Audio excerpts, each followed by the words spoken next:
Husband wife जो भी हैं उनका यहाँ पर लिखना है, उनके पास कैश कितना है। जितने जय हिंद दोस्तों, स्वागत है आप सभी का अपने YouTube चैनल बिहार शिक्षा प्लेटफॉर्म। इस वीडियो में हम बात करने वाले हैं जितने भी शिक्षक जो राज्य कर्मी का दर्जा प्राप्त कर चुके हैं उन सभी को जो है संपत्ति का ब्यौरा जो है वो जमा करवाना होगा और 31 मार्च जो है वो डेडलाइन जारी किया गया है। तो फॉर्म को कैसे अप्लाई करना है, क्या है पूरा फॉर्मेट, इस वीडियो में स्टेप बाय स्टेप प्रोसेस आपको बताने वाले हैं। जो फॉर्म है उसका नाम है declaration of asset and liabilities. अभी कैसे भरना है वो मैं आपको इस वीडियो में पूरा दिखाने वाला हूँ, तो वीडियो को पूरा देखिएगा। चाहे आप बीपीएससी शिक्षक है या फिर विशिष्ट शिक्षक हैं, आप दोनों के लिए ये वीडियो काफी जरूरी है। तो वीडियो को पूरा देखिएगा। साथ ही अगर आपका कोई भी प्रश्न है तो आप कमेंट बॉक्स में या फिर टेलीग्राम का लिंक दे दिया है, आप टेलीग्राम पर जुड़कर भी अपने प्रश्नों को पूछ सकते हैं। और अगर आपने देखा होगा तो आज के न्यूज़पेपर में भी जो है इसके बारे में आया था कि सरकारी पदाधिकारियों को 31 मार्च तक देना होगा संपत्ति का ब्यौरा। तो जो डेडलाइन है वो है 31 मार्च। तो आइए देखते हैं कि फॉर्म को कैसे आपको जो है भरना है, क्या क्या डिटेल उसमें आपको देना है।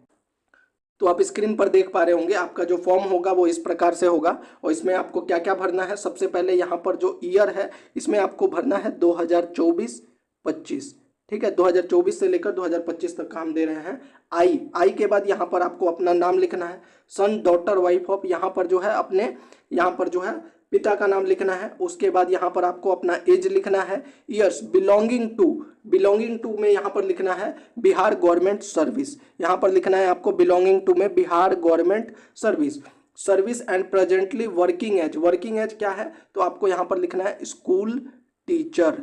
आप टीचर हैं तो आपको यहाँ पर सिंपली यहाँ पर स्कूल टीचर लिख देना है। और बिलोंगिंग टू में क्या लिखना है, बिहार गवर्नमेंट सर्विस। उसके बाद आपको आगे का डिटेल में क्या क्या भरना है तो यहाँ पर जो डिटेल्स ऑफ मूवेबल एसेट, ऐसा एसेट जो कि जो है एक जगह से दूसरे जगह पर जो है यहाँ पर स्थानांतरित किया जा सकता है, उनको कहा गया डिटेल्स ऑफ मूवेबल एसेट। तो कैश आपके पास जितना है यहाँ पर लिखना है। अगर आपके पास नहीं है तो यहाँ पर आप सिंपली लिख देंगे नील। स्पाउस जो आपके हस्बैंड वाइफ जो भी हैं उनका यहाँ पर लिखना है, उनके पास कैश कितना है, जितना भी है 5,000 10,000 नील है तो यहाँ पर नील।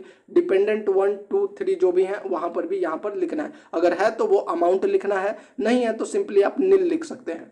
इसके बाद आपको लिखना है deposit in bank financial institution. आपका जो भी एफडी है, अगर आपने एफडी करवा रखा है अपने नाम से या फिर वाइफ के नाम से, जो पार्टनर है उनके नाम से, तो उसका यहाँ पर डिटेल देना है। अगर है तो ठीक है, नहीं है तो इसमें भी आप क्या लिख सकते हैं, नील, NIL, नील कर सकते हैं। इसके बाद जो है यहाँ पर देखिए bond, debentures and share in company, जैसे म्यूचुअल फंड हो गया या फिर स्टॉक मार्केट जो होता है, इन सब में अगर आपका कोई भी बॉन्ड है तो उसका यहाँ पर अमाउंट लिखना है। अगर नहीं है तो यहाँ पर भी आपको क्या करना है, नील कर देना है। अदर फाइनेंशियल इंस्टीट्यूशन जैसे कि LIC वगैरह या पोस्टल सेविंग पॉलिसी कुछ करवा रखा है तो उसका डिटेल यहाँ पर भरना है। अगर नहीं करवाया है तो यहाँ पर भी आपको क्या करना है, नील वगैरह कर देना है। इसके अलावा अगला जो है इसमें पूछा गया मोटर व्हीकल। आपका जो भी मोटर व्हीकल है आपके पास, जो भी चाहे वो 2 पहिया है या 4 पहिया, उसका यहाँ पर डिटेल लिखना है तो वहाँ पर उसका डिटेल लिख दीजिए, उसका नाम लिख दीजिए।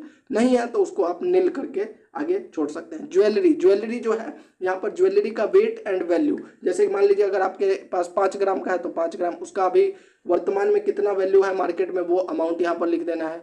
नहीं है तो नील कर देना है। नहीं है कुछ भी तो वहां पर आपको नील भरना है। और अगर है तो आपको लिखना है other asset such as value of claims and interest. इसके अलावा भी अगर आपका कोई एसेट है जो क्लेम या फिर इंटरेस्ट है तो उसका डिटेल आपको यहाँ पर आपके पार्टनर या डिपेंडेंट का है तो यहाँ पर लिखना है। नहीं है तो ज्यादातर यहाँ पर जो है नील हो जाएगा।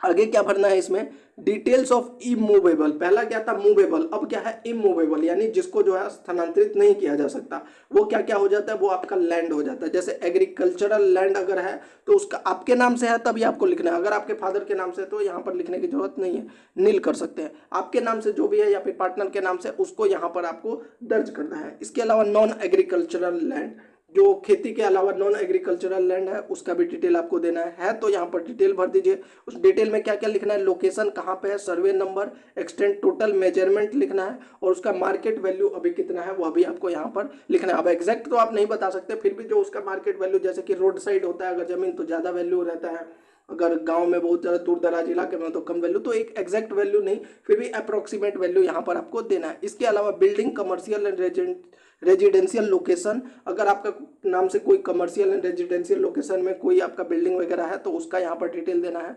हाउस अपार्टमेंट है हाउस या अपार्टमेंट है तो उसका भी यहाँ पर डिटेल्स भी देना है, उसका मार्केट वैल्यू कितना है वो नहीं है तो आपको सिंपली क्या कर देना है, नील। ये सब में ध्यान रखिएगा, अगर आपके नाम से है तभी आपको देना, अगर आपके बंटवारा नहीं हुआ है, अलग अलग भाइयों के नाम से भी है तो उसका डिटेल आपको नहीं देना है, इसमें आपको नील कर देना है सिंपली। अदर इंटरेस्ट, अदर इसके अलावा भी अगर कोई आपका प्रॉपर्टी है उसका भी डिटेल यहाँ पर देना है, नहीं है तो आप सिंपली यहाँ पर जो है नील कर सकते हैं। इसके अलावा यहाँ पर देखिए, I give here below the detail of my liability over due to public financial institution and government dues. इसमें क्या क्या, लोन फ्रॉम बैंक, अगर आपने बैंक वगैरह से लोन ले रखा है तो उसका यहाँ पर नाम लिखना है और कितना अमाउंट लिखना है, अमाउंट आउटस्टैंडिंग, अभी वर्तमान में कितना लोन अमाउंट बाकी है वो अभी लिखना है।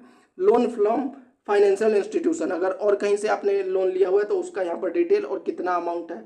गवर्नमेंट का अगर ड्यू है तो वो लिखना है। Due to department dealing with the supply of water, dues of electricity वगैरह, ऐसा कोई भी ड्यू है तो उसका अमाउंट लिखना है, और नहीं है तो आपको सिंपली यहाँ पर नील कर दे जाना है। हालांकि इनमें ज़्यादातर जो है नील ही होता है, अगर है तो आप लिख दीजिए, नहीं है तो नील कर देना है। अब यहाँ पर जो है सबसे इंपॉर्टेंट यहाँ पर आ जाता है, यहाँ पर जो आपका पैन नंबर है, यहाँ पर क्लियरली आपको अपना पैन नंबर लिखना है।